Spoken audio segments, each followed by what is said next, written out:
இது 2வது அட்டாக். அவருக்கு சுகர் இருக்கிறதுனால ஃபர்ஸ்ட் அட்டாக் நமக்கு தெரியாம போயிடுச்சு. இனி ஜாக்கிரதையா இருக்கணும். இனி அடிக்கடி கச்சேரி அது இதுன்னு ஸ்ட்ரெயின் எடுக்காம வீட்டில் ரெஸ்ட் எடுக்க சொல்லுங்க.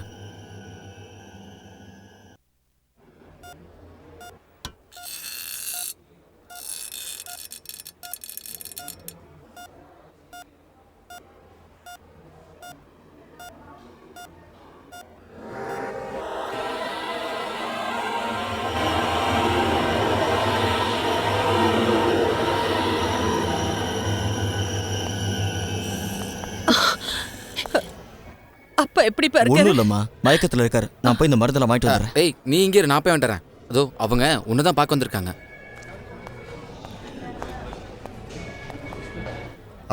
இவர் தான் வித்வானோட பையன் சூரியநாராயணன். என்ன வேலை பண்ற? பெருசா ஒன்றும் பண்ணலங்க. குழந்தைங்களுக்கு டியூஷன் எடுத்துட்டு இருக்கேன். அப்பப்போ அப்பா கூட கச்சேரி போவேன். அப்ப இவர்கிட்ட கேட்டா போதுமே. என்ன விஷயம்? இந்த நேரத்தில் இதை பற்றி கேட்குறேன்னு கோச்சிக்காதீங்க. போன மண்டல பூஜைக்கு திருவாரூர் கோயிலில் வித்வானோட கச்சேரியை புக் பண்ணியிருந்தேன். அதுக்கு அட்வான்ஸுங்கிற பேரில் வித்வான் என்கிட்ட கொஞ்சம் காசையும் வாங்கிட்டாரு. மகனோட வீடு கட்டணும்னு கேட்டார். அவருக்கு அவசரங்கிறதுனால இதோ இவர்கிட்ட ஒரு 1.5 லட்ச ரூபா பணம் வாங்கி கைமாத்த அவருக்கு கொடுத்தேன். எனக்கு அவர் மேலே எப்போவுமே நம்பிக்கை உண்டு. ஆனால் இது காசு விஷயம் இல்லையா, அதான் கேட்டுட்டு போகலான்னு வந்தேன். நான் அப்பா கிட்ட கேட்டு சொல்றேங்க. நீ அப்பாட்ட கேப்பியோ என்ன பண்ணுவியோ எனக்கு தெரியாது. நான் எங்க ஊர்ல சின்னதா வட்டிக்கு கொடுத்து புடைச்சுக்கிட்டு இருக்கேன். இப்ப பெரிய பிரச்சனைல மாட்டி விட்டீங்கல்ல, 1.5 லட்சம் பா. நான் ஏதாவது முயற்சி பண்றேங்க. ஒரு காசு கூட சம்பாதிக்காத நீ என்ன பண்ண போற? இதுக்கு உடனே ஏதாவது ஒரு வழி பண்ணணும்ப்பா, இல்லாட்டி பிரச்சனையாகும்.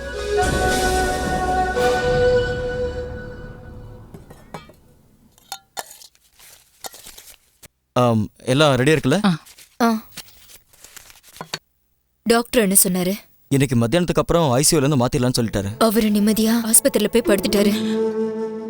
எங்க குழந்தைங்களுக்கு யார் பதில் சொல்றது? சித்தப்பா, அப்பா எப்ப வீட்டுக்கு வருவாரு? வந்துருவார், சீக்கிரம் வந்துருவார். உனக்கு சித்தப்பா இருக்கம்மா. அந்த ஆண்டவன் எல்லாத்தையும் ஒரே நேரத்துல என் தலையில சுமக்க வச்சிட்டான்.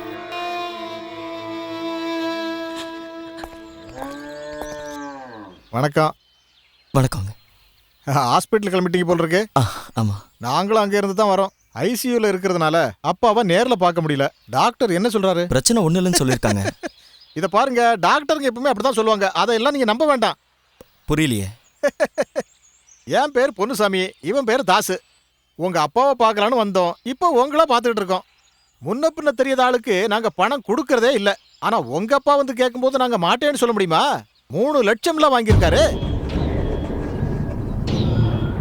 அதுல ஒரு 50,000 ரூபாய் ஐயா திருப்பி கொடுத்துட்டாரு. ஆனா கணக்கு போட்டு பார்த்ததுல பாக்கி 2.25 லட்சம் இருக்கு. உங்க நிலைமை என்னன்னு எனக்கு புரியுது. அதனால வட்டி எனக்கு வேண்டாம்.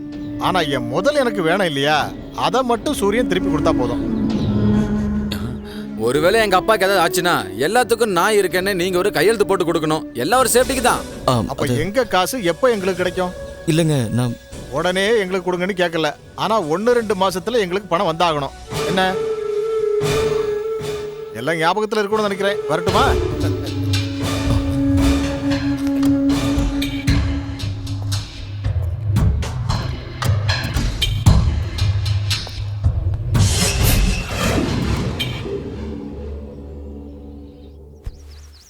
இப்படி பயந்துட்டே இருந்தா எப்படிரா? கொஞ்சமாவது மனதைரியம் வேண்டாமா? உங்க அப்பாவோட இடத்துல வேற யாராவது இருந்தாங்கன்னா இந்நேரம் கோடி கணக்கில் சம்பாதிச்சிருப்பாங்க. ஆனா சங்கீதத்தை ஒரு வியாபாரமா பார்க்காம வாழ்க்கையா வாழ்ந்தவர் உங்க அப்பா. இதால கிடைச்சது என்ன? வாழ்ந்த வாழ்க்கையில கொஞ்சம் கடன், அவ்வளவுதானே. இந்த காலத்துல இவ்வளவு பெரிய குடும்பத்தை காப்பாத்துறது ஒன்றும் சாதாரண விஷயம் இல்லை. அப்புறம் திவாகர் இருக்கானே, அவன் கல்ஃப்ல இருந்து வந்ததுக்கு அப்புறம் பல பிசினஸ் ஆரம்பிச்சு அதுல ஏகப்பட்ட கடனாளி ஆகிட்டான். அவன் பட்ட கடனை எல்லாம் உங்க அப்பா தான் அடைச்சிட்டு இருந்தாரு. எனக்கு இப்ப என்ன பண்றதுன்னே தெரியல. நீங்க தான் எனக்கு உதவி பண்ணணும். எங்கேயாவது எனக்கு ஒரு வேலை வேணும். நான் இப்ப சம்பாதிக்கலன்னா என் குடும்பத்தை காப்பாற்ற முடியாம போயிடும். என்னப்பா இப்படி எல்லாம் பேசிட்டு இருக்க? இந்த கச்சேரி இதெல்லாம் வச்சு என் குடும்பத்தை காப்பாற்ற முடியாதுன்னு நினைக்கிறேன். நீ ஏன் கவலைப்படுற? உனக்கு ஒரு வேலை தானே, அதை நான் வாங்கி தரேன். ஆனா உங்க அப்பாவை சமாதானப்படுத்த வேண்டியது உன் பொறுப்பு. இதுக்கு கண்டிப்பா உங்க அப்பா ஒத்துக்க மாட்டாரு. என்ன திடீர்னு இப்படி ஒரு முடிவு எடுத்திருக்க? இந்த நிலைமையிலையும் இந்த குடும்பத்தை காப்பாத்துறதுக்கு நீங்க கஷ்டப்படுறத பார்க்கும்போது ஒரு பையனா உங்களுக்கு உதவணுங்கிற எண்ணம் எனக்கு இருக்காதா? நான் என்ன குழந்தையப்பா உங்களை நம்பி இருக்கிறதுக்கு? நான் ஏதாவது வேலைக்கு போறேன்ப்பா. என்னால முடிஞ்சது 4 காசு சம்பாதிச்சு கொடுக்கறேன். சங்கீதத்தினால உங்களுக்கு இது வரைக்கும் என்னப்பா கிடைச்சது? நிறைய பொண்ணாட, அப்புறம் காசு கேட்டு வர நிறைய கடன்காரங்க. சூர்யா, நீ யார்கிட்ட பேசுறேன்னு தெரியுதா? உங்களுக்கு தெரியுமாமா, அப்பா ஆஸ்பத்திரியில் இருந்த போது அவரை பார்க்க வந்தவங்க எல்லாருமே கடன்காரங்க தான். பணத்தை வாங்குறதுக்கு தான் அவங்க எல்லாம் வந்தாங்க. அவங்களுக்கு தேவையானது கீர்த்தனை இல்லப்பா, பணம் தான்ப்பா, பணம். இத்தனை கடன்காரங்க இருக்காங்கிற விஷயத்தை ஏன்பா என்கிட்ட இருந்து மறைச்சிங்க? அது மட்டும் இல்ல, இது நினைச்சு நீங்க துக்கத்துல இருக்கும்போது நாங்க மட்டும் சந்தோஷமா சிரிச்சு பேசிக்கிட்டு எந்த கவலை இல்லாம எப்படி இருக்கிறது?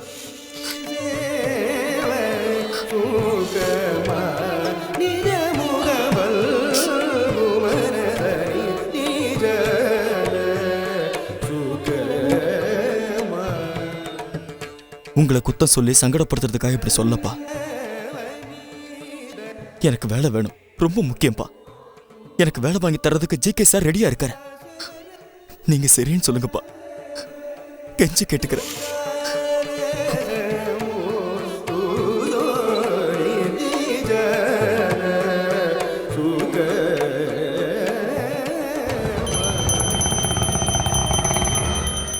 கடவுளே, முதல் முறையா ஒரு வேலைக்கு போய் சேர போறேன். எல்லாம் நல்லபடியா நடக்கணும். என்ன ரொம்ப சோதிக்காத. ஏய், பிடிங்க. ஏய், நில்றா. ஏய், என் பேக் கொடு. ஏய், ஏய், நில்றா. ஏய், நில்றா. ஏய், நில்றா.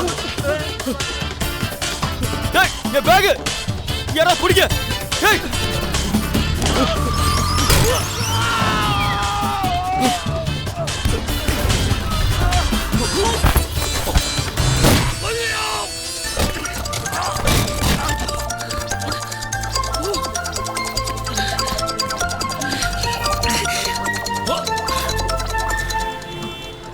என்ன லுக் விடுறா? ஹெல்மெட்டை கேட்ட. நீ எதுக்குடா என்ன இடிச்ச? நான் எதுக்கு இடிச்சேனா? ஒரு திருடன் என் பேக் எடுத்துட்டு போக அதை பிடிக்க நான் டைவ் அடிக்க என் பேக் அப்படியே பறந்து. கையடா, உன் பேக்க பிடிக்க எதுக்குடா என்ன கட்டி பிடிச்ச ரோட்ல உருண்ட நீ? தப்பா பேசுறீங்க. கட்டி பிடிச்சது உண்மைதான், ஆனா உருண்டு போறதுக்கெல்லாம் நீங்க தான் காரணம். பையன் கொஞ்சம் அழகா இருந்துடக்கூடாது. என் உயிரை வாங்குறதுக்குன்னு எங்க இருந்து தான் வரீங்களோ? என் கதையை சொல்லணும்னா ரொம்ப நேரம் ஆகும். யாருக்கிட்டயாவது மனசை திறந்து சொல்லணும்னு நினைச்சேன். இது வரைக்கும் அதுக்கு ஒரு நல்ல இடம் அமையவே இல்லைங்க. சரி சொல்லுங்க, வீட்ல என்ன விசேஷம்? எத்தனை பேர் இருக்கீங்க? என்னையா நடு ரோட்ல ஆக்சிடென்ட்டா?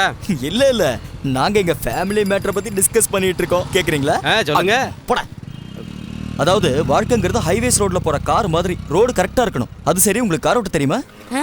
இல்ல, தெரியுமா தெரியாதான்னு சொல்லுங்க. லூசையா நீ? இல்ல, ஏன்? ஒழுங்கா பரவல ஆக்சிடென்ட் ஆகி நடு ரோட்ல உட்காரச்சு கதையா பேசுற நீ? Hello, excuse me. கிளம்பிட்டீங்களா? போடா, கடுப்பைத்த வந்துட்டான்.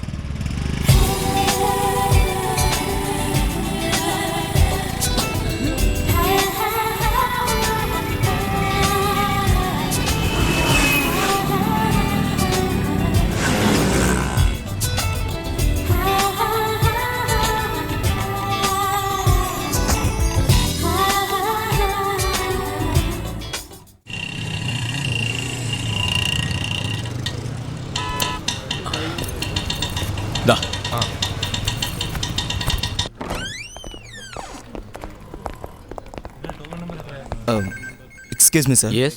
மேனேஜரை கொஞ்சம் பார்க்கணும். நீங்க? Surya Narayanan. Just minute.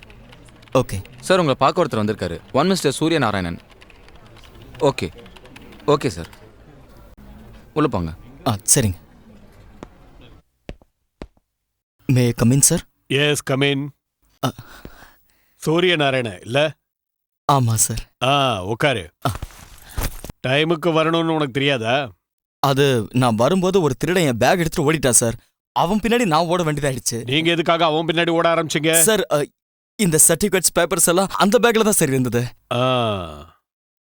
Sir, ரொம்ப கஷ்டமான கேள்வி எல்லாம் கேட்டுறாதீங்க. ஓடி வந்ததுல படிச்சதெல்லாம் மறந்து சங்கீத வித்வானா? ஆமா சார். ஆனா என்ன வேலையா இருந்தாலும் செய்வேன் சார். எல்லா வேலையும் செய்யறதுக்காக தான் சங்கீதம் கத்துக்கிட்டீங்களா? அத கத்துக்கிட்டதுனால தான் இந்த நிலைமையே. அந்த மாதிரி எப்பவும் ஓகே சொல்லாதீங்க. சார். இந்த சங்கீதங்கிறது எல்லாருக்கும் கிடைக்கிறது சரி இல்ல. சரி சரி. அதுக்கு தெய்வ கடாட்சம் வேணும். அது எனக்கு கிடைச்சிருக்குங்கிறீங்களா? இந்த கிருஷ்ணா முகுந்தா முராரேங்கிற பாட்டு எந்த ராகத்துல வருது? யமுனா கல்யாணி. நிஜமாவா? சத்தியமா சார்? இல்லன்னு நான் சொன்னா? நீங்க இல்லன்னு சொன்னா நானும் இல்லன்னு தான் சார் சொல்லுவேன். அந்த நிலைமையில தான் நான் இப்போ இருக்கேன். அப்போ நீ சொன்னதாயா சரி. ஓ அதெல்லாம் சரி. இப்போதைக்கு சூரியநாராயணன் லோன் செக்ஷன்ல ஒர்க் பண்ண. சார் நீங்க நல்லா இருக்கணும் சார். இருக்கட்டும் இருக்கட்டும். உனக்கு வேலை தரதுக்கு உண்டான காரணம் என்னன்னு கேட்டியா? ஏன் சார்? நீ ஒரு சங்கீத வித்வான்றதுனால தான். Okay sir. சங்கீதம் தெரிஞ்ச ஒருத்தனும் இங்க இல்ல. இந்த கம்ப்யூட்டர், லோனு, பணம் பைத்தியம் முடிச்சிடும் போல இருக்கு. அதனால நீ எனக்காக அப்பப்ப உன்னுடைய டைமை ஸ்பெண்ட் பண்ண வேண்டி வரும். பாட்டுக்காக தான். சார் நீங்க எப்ப கேட்டாலும் பாட்டு பாடுறதுக்கு நான் தயார். இதுக்காக தாயா நான் இவ்வளவு நேரம் வெயிட் பண்ணிக்கிட்டு இருந்தேன். எனக்காக ஒரு நல்ல பாட்டு பாடு பாப்போம். என்ன சார் எந்த நேரத்துல போய்? கச்சேரியோ கீர்த்தனையோ அந்த ரேஞ்சுக்கு வேண்டாம். ஏதோ ஒரு சின்ன பாட்டு. என்ன? சரி.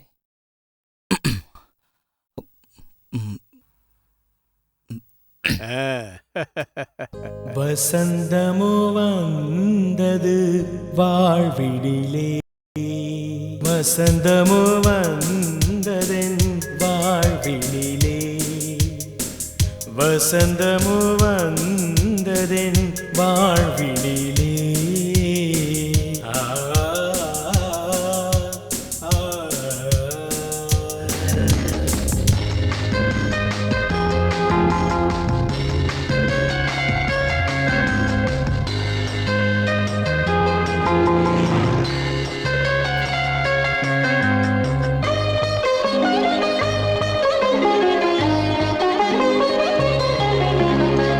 வைகரை விடிய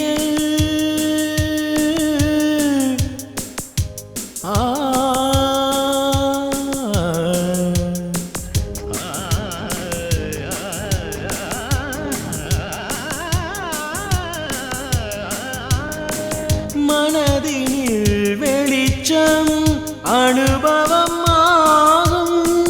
மாலையின் கருக்களில் கடற்கரை தாகம். இசையினை பாடும் நானே, இசையினை பாடும் நானே. புது சங்கதிகள் கேளு, தேடி வந்தேன் வேலை தேவாம்ச போல தொடர்ந்தே. அப்பா அம்மா அன்பு பாசம் நேசங்கள் தான் சிரிப்பொலி சிலமொலியாய். வசந்தமோ வந்தது வாழ்வினிலே, வசந்தமோ தந்தது வாழ்வினிலே.